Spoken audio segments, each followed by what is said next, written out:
আপনি কি সদ্য এসএসসি পাস নাকি এইচএসসি দিচ্ছেন? যেটাই হোক না কেন, এই ভিডিওটা আপনার জন্য। একটা পরিসংখ্যান দিয়ে শুরু করি। 2023-24 শিক্ষাবর্ষে বাংলাদেশের সরকারি ও বেসরকারি পলিটেকনিক ডিপ্লোমা ইন ইঞ্জিনিয়ারিংয়ে 1,71,000-এর বেশি আসন ছিল, কিন্তু ভর্তি হয়েছিল প্রায় 69,000 শিক্ষার্থী, অর্থাৎ 1 লাখেরও বেশি আসন খালি ছিল। অন্যদিকে জেনারেল লাইনের শিক্ষার্থীর সংখ্যা অনেক বেশি। তাহলে প্রশ্ন হলো, এসএসসির পর কোন পথে যাওয়া ভালো?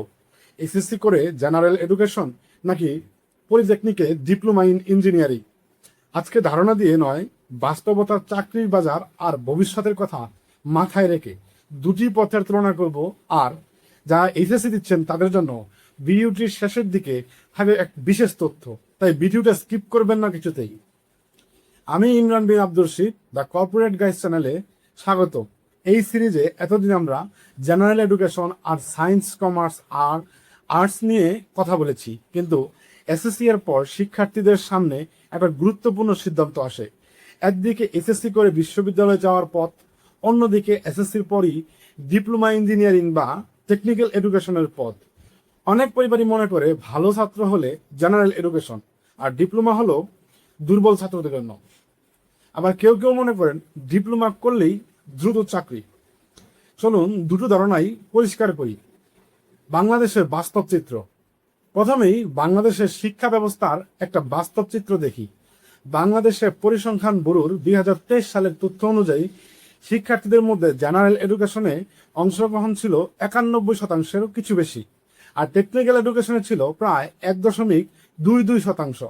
অর্থাৎ আমাদের দেশের শিক্ষার্থীদের বিশাল অংশ এখনো সাধারণ শিক্ষার পথেই যাচ্ছে। অন্যদিকে ডিপ্লোমা ইন ইঞ্জিনিয়ারিং এর আসন কিন্তু কম নয়। 2023-24 শিক্ষাবর্ষে সরকারি ও বেসরকারি পলিটেকনিকে ডিপ্লোমা ইন ইঞ্জিনিয়ারিং এর 1,71,000-এর বেশি আসন ছিল, কিন্তু ভর্তি হয়েছিল প্রায় 69,000 শিক্ষার্থী, অর্থাৎ 1 লাখের বেশি আসন খালি ছিল। এখান থেকে কিন্তু সরাসরি বলা যাবে না যে কারিগরি শিক্ষায় সবাই চলে যান, বরং প্রশ্নটা যা হওয়া উচিত, কেন এত সুযোগ থাকার পরেও এত কম শিক্ষার্থী এই পথে যাচ্ছে? একটা কারণ আমাদের সামাজিক মানসিকতা। আমরা এখনো অনেক সময় মনে করি বিশ্ববিদ্যালয়ের ডিগ্রি মানেই বেশি মর্যাদা আর কারিগরি শিক্ষা মানে দ্বিতীয় সারির শিক্ষা, কিন্তু চাকরির বাজারে বিষয়টা এতটা সরল নয়। চাকরির বাজারে কারিগরি শিক্ষারই অনেক ক্ষেত্রে বেশি মূল্যায়িত হয়। শিক্ষিত হওয়া আর কর্মদক্ষতা হওয়া এক জিনিস নয়। এখন আসি সবচেয়ে গুরুত্বপূর্ণ কথায়। বাংলাদেশে যুগের পর যুগ আমরা জেনারেল এডুকেশনের দিকে বেশি ঝুঁকেছি। প্রতি বছর বিপুল সংখ্যক শিক্ষার্থী এইচএসসি, অনার্স, মাস্টার্স শেষ করে চাকরির বাজারে ঢুকছেন, কিন্তু সরকারি চাকরির সুযোগ সীমিত, ফলে সবাই বেসরকারি চাকরি পাবে, এটা বাস্তবসম্মত নয়।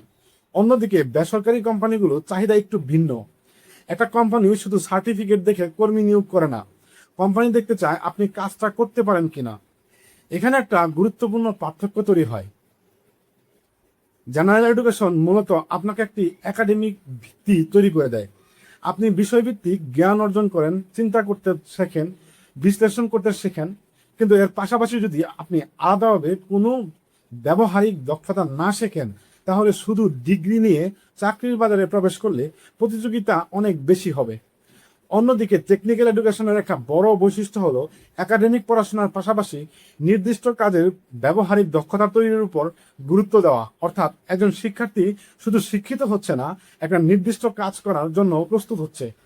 এটা কিন্তু জেনারেল এডুকেশন খারাপ এমন কথা নয়, বরং বলা যায় জেনারেল এডুকেশন আপনাকে বিস্তৃত জ্ঞান ও উচ্চশিক্ষার ভিত্তি দেয়, আর টেকনিক্যাল এডুকেশন আপনাকে নির্দিষ্ট একটা কাজের জন্য বেশি ব্যবহারিকভাবে প্রস্তুত করে। এই পার্থক্যটা বুঝতে পারলে পুরো বিষয়টা পরিষ্কার হবে।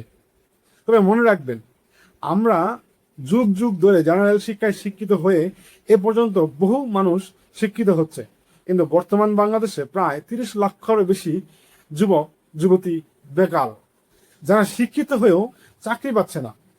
সুতরাং এই বিষয়টা মাথায় রেখেই আমাদের পরবর্তী পদক্ষেপ গ্রহণ করতে হবে। টেকনিক্যাল এডুকেশন আসলে কি? এসএসসি এর পর টেকনিক্যাল এডুকেশনের অন্যতম গুরুত্বপূর্ণ পথ হলো 4 বছরের ডিপ্লোমা ইন ইঞ্জিনিয়ারিং।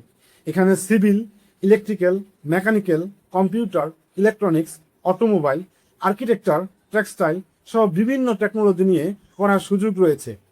এখানে শুধু বই পড়ার উপর নির্ভর করা হয় না, ল্যাব, ব্যবহারিক কাজ এবং কারিগরি প্রশিক্ষণের মাধ্যমে শেখার সুযোগ থাকে। ধরুন আপনি ইলেকট্রিক্যাল টেকনোলজিতে পড়ছেন, আপনি শুধু বিদ্যুতের তথ্য পড়বেন না, সেই জ্ঞানের বাস্তবে কিভাবে ব্যবহার করতে হয় সেটাও শেখার সুযোগ পাবেন। একইভাবে সিভিল, মেকানিক্যাল, কম্পিউটার বা টেক্সটাইল টেকনোলজিতেও নির্দিষ্ট শিল্প ও কাজের সঙ্গে সম্পর্কিত ব্যবহারিক জ্ঞান তৈরি করা যায়। এই কারণে টেকনিক্যাল এডুকেশনের একটি বড় সুবিধা হলো পড়াশোনা শেষ করার পর আপনি নির্দিষ্ট একটি পেশায় প্রবেশের জন্য তুলনামূলকভাবে আগে থেকেই প্রস্তুতি নিতে পারেন।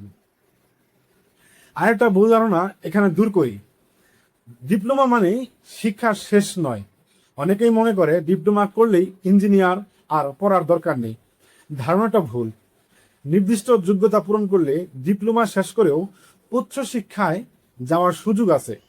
উদাহরণ হিসাবে ডুয়েটের কথা বলা যায়। ডিপ্লোমা ইন ইঞ্জিনিয়ারিং বা সংশ্লিষ্ট ডিপ্লোমা হোল্ডার্স জন্য সেখানে বিএসসি ইঞ্জিনিয়ারিং এর ভর্তির ব্যবস্থা রয়েছে। অর্থাৎ ডিপ্লোমা করেও ভবিষ্যতে আপনার উচ্চ শিক্ষার সুযোগ রয়েছে। কিন্তু ডিপ্লোমা করলেই চাকরি কি নিশ্চিত? এখন একটু সতর্কতার কথা বলি। অনেকেই ভাবেন 4 বছর ডিপ্লোমা করলাম এবার চাকরি নিশ্চিত। না, এটা ঠিক নয়। টেকনিক্যাল এডুকেশন আপনাকে চাকরির জন্য প্রস্তুত করতে পারে, কিন্তু চাকরি নিশ্চিত করতে পারে না। শিক্ষার মান, প্রতিষ্ঠানের মান, আপনার দক্ষতা, যোগাযোগ ক্ষমতা, প্রযুক্তির সঙ্গে নিজেকে আপডেট রাখা এবং চাকরির বাজারে চাহিদা সবকিছু গুরুত্বপূর্ণ। তাই ডিপ্লোমা করতে গেলে শুধু কোথাও একটা ভর্তি হয়ে গেলাম এমন সিদ্ধান্ত নেবেন না। প্রতিষ্ঠানের ল্যাব কেমন, ব্যবহারিক প্রশিক্ষণ কেমন, শিক্ষক কেমন, শিল্প প্রতিষ্ঠানের সঙ্গে যোগাযোগ আছে কিনা এবং আগের শিক্ষার্থীরা কোথায় কাজ করছে এসব বিষয় যাচাই করুন। কারণ শেষ পর্যন্ত কোম্পানি আপনার সার্টিফিকেটের চেয়ে বেশি গুরুত্ব দেবে আপনার কাজ করার সক্ষমতাকে। যাচাই করবেন কিভাবে? সেই কলেজ কিংবা বিশ্ববিদ্যালয় অথবা ডিপ্লোমা ইন ইনস্টিটিউটের পূর্বে পড়াশোনা করা শিক্ষার্থী বর্তমানে কোথায় রয়েছে, কি পেশায় যুক্ত আছে এবং তাদের সাথে যোগাযোগ করলেই আপনি বিস্তারিত সেই ইনস্টিটিউট সম্পর্কে জানতে পারবেন। তাহলে জেনারেল এডুকেশনের সুবিধা কোথায়? এবার জেনারেল এডুকেশনের দিকটাও পরিষ্কার করি। এসএসসি এর পর এসএসসি করে বিশ্ববিদ্যালয়ে গেলে আপনার সামনে অনেক ধরনের পথ খুলে যায়। মেডিকেল, ইঞ্জিনিয়ারিং, বিজ্ঞান, ব্যবসা, আইন, শিক্ষকতা, গবেষণা, প্রশাসন, ব্যাংকিং, কর্পোরেটের চাকরি, বিসিএস সহ অসংখ্য পথ রয়েছে। জেনারেল এডুকেশনের সবচেয়ে বড় সুবিধা হলো বিস্তৃত সুযোগ।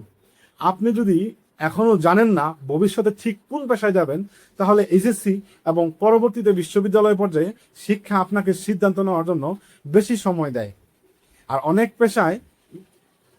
অনেক পেশার জন্য বিশ্ববিদ্যালয়ের নির্দিষ্ট ডিগ্রি অপরিহার্য। তাই জেনারেল এডুকেশনের প্রয়োজনীয়তা কখনোই শেষ হয়ে যাবে না। সমস্যা জেনারেল এডুকেশনে নয়, সমস্যা তখনই হয় যখন একজন শিক্ষার্থী শুধু সার্টিফিকেট অর্জন করে কিন্তু কোনো বাস্তব দক্ষতা তৈরি করে না। আজকে চাকরির বাজারে একজন জেনারেল এডুকেশনের শিক্ষার্থী যদি তার ডিগ্রির পাশাপাশি ভালো ইংরেজি, কম্পিউটার, ডেটা, যোগাযোগ, ডিজিটাল বা অন্য কোনো পেশাভিত্তিক দক্ষতা তৈরি করতে পারে, তাহলে তিনিও অত্যন্ত প্রতিযোগিতামূলক হতে পারেন। বাংলাদেশের ভবিষ্যতের জন্য টেকনিক্যাল এডুকেশন কেন জরুরি? এখন আসি এমন একটা বিষয়ে যেটা শুধু আপনার চাকরি নয়, বাংলাদেশের ভবিষ্যতের সঙ্গেও সম্পর্কিত। একটা দেশ শুধু শিক্ষিত মানুষ দিয়ে এগিয়ে যেতে পারে না। দেশকে এগিয়ে নিতে ডাক্তার, শিক্ষক, গবেষক, প্রশাসক যেমন দরকার তেমনই দরকার electrician, technologist, mechanic, technician, engineer, software developer, machine operator এবং দক্ষ কারিগরি কর্মী। কারণ আমরা যদি প্রযুক্তি শুধু ব্যবহার করি কিন্তু প্রযুক্তি তৈরি ও পরিচালনা করার মতো মানুষ তৈরি না করি, তাহলে ভবিষ্যতে অনেক প্রযুক্তির জন্য আমাদের অন্য দেশের উপর নির্ভর করতে হবে। আজকের পৃথিবীতে কৃত্রিম বুদ্ধিমত্তা, রোবোটিক্স, অটোমেশন, ইলেকট্রনিক্স, আধুনিক উৎপাদন প্রযুক্তি, নবায়নযোগ্য জ্বালানি, স্মার্ট ম্যানুফ্যাকচারিং এসব দ্রুত এগিয়ে যাচ্ছে। বাংলাদেশ যদি ভবিষ্যতে শুধু প্রযুক্তি কিনে ব্যবহার করতে না চায়, বরং নিজেরাও প্রযুক্তি তৈরি করতে চায়, তাহলে দক্ষ কারিগর ও প্রকৌশল জনশক্তি তৈরি করতেই হবে। অর্থাৎ একজন শিক্ষার্থী টেকনিক্যাল এডুকেশন বেছে নিলে সে শুধু নিজের চাকরির জন্য প্রস্তুত হচ্ছে না, দীর্ঘমেয়াদে সে দেশের উৎপাদন, শিল্প এবং প্রযুক্তিগত সক্ষমতা তৈরি করা অংশও হতে পারে। এটাই টেকনিক্যাল এডুকেশনের আসল গুরুত্ব। তাহলে আপনি কোনটা বেছে নেবেন? এখন সিদ্ধান্তের কথায় আসি। টেকনিক্যাল এডুকেশন বিবেচনা করুন।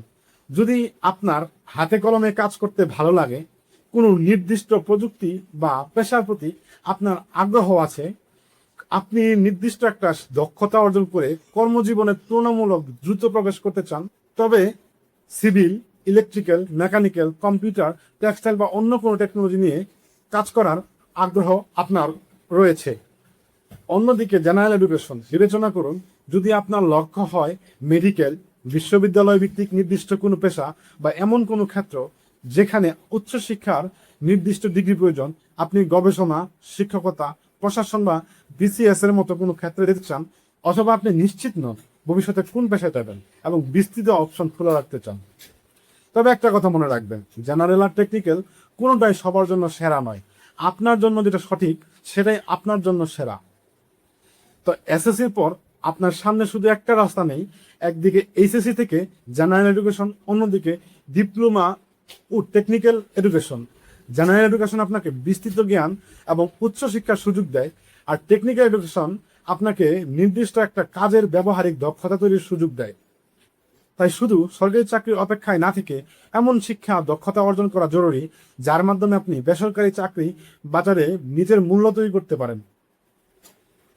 আর দেশের জন্য দক্ষ টেকনিক্যাল এবং ইঞ্জিনিয়ারিং জনশক্তি দরকার, কারণ ভবিষ্যতে আমরা শুধু প্রযুক্তি ব্যবহার করব নাকি নিজেরাও প্রযুক্তি তৈরি করব, সেটাও নির্ভর করবে আমাদের দক্ষ মানুষের উপর। তাই অন্য মানুষ কি বলছে সেটা দেখে সিদ্ধান্ত নেবেন না। নিজেকে 3টা প্রশ্ন করুন: আমি কি করতে ভালোবাসি, আমি কোন কাজে ভালো, আর আগামী দিনের চাকরির বাজারে কোন দক্ষতার চাহিদা থাকবে। এই 3টা উত্তর মিলিয়ে আপনার পথ বেছে নিন। আপনি এসএসসির পর জেনারেল এডুকেশন নাকি টেকনিক্যাল এডুকেশন বেছে নিতে চান, কমেন্টে জানান। আর যারা এইচএসসি স্টুডেন্ট, তাদের জন্য বিশেষ তথ্যটি হলো, এইচএসসি এর পরে আবার ডিপ্লোমা করার প্রয়োজন নেই। কিছু সাবজেক্ট ব্যতীত বাকি সাবজেক্টগুলোতে এইচএসসি যোগ্যতা দিয়ে সরাসরি বিএসসি ইঞ্জিনিয়ারিং এ ভর্তি হতে পারবেন। এবার এমন বাস্তব কেরিয়ার সিদ্ধান্তের ভিডিও পেতে দ্য কর্পোরেট গাইস এর সঙ্গে থাকুন। ভিডিওটি তথ্যবহুল মনে হলে সেভ করে রাখুন এবং শেয়ার দিয়ে দিন অন্যদের জানার জন্য। তাহলে আমি ইমরান বিন আব্দুর রশিদ, দেখা হবে পরের ভিডিওতে। ধন্যবাদ সবাইকে।